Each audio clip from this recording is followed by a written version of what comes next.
i7 ગુજરાતનો અવાજ। નમસ્કાર દર્શક મિત્રો, i7 ન્યૂઝ ગુજરાતીની સાથે હું છું આપની સાથે પાયલ બામભણિયા। તો જોઈએ આજના મહત્વના સમાચાર।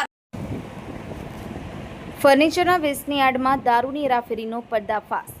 એલસીબી આણંદે 24.41 લાખના મુદ્દામાલ સાથે 2 આરોપીઓને ઝડપી પાડ્યા છે। આણંદ જિલ્લાના પોલીસ અધિક્ષક જીજી જસાણીના માર્ગદર્શન તથા અમદાવાદ વિભાગના પોલીસ મહાનિરીક્ષક રાઘવેન્દ્ર વત્સના સૂચન મુજબ જિલ્લામાં ભારતીય બનાવટના વિદેશી દારૂના ગેરકાયદેસર સંગ્રહ, પરિવહન અને વેચાણને રોકવા માટે લોકલ ક્રાઇમ બ્રાન્ચ દ્વારા અસરકારક પેટ્રોલિંગ હાથ ધરવામાં આવ્યું છે।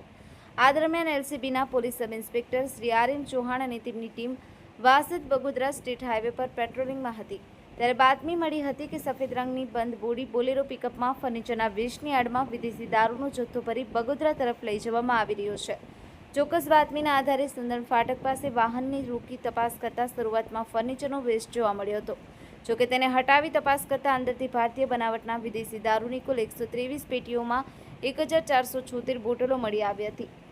આ કાર્યવાહી એલસીબી આણંદની સતર્કતા અને ચોક્કસ બાતમીના આધારે સફળ રહી હતી। પોલીસ દ્વારા જિલ્લામાં દારૂની હેરાફેરી અને અન્ય ગેરકાયદેસર પ્રવૃત્તિઓ સામે આવી જ કડક કાર્યવાહી આગળ પણ ચાલુ રહેશે। Bureau chief Narendra Sharma, i7 news Gujarati, Anand.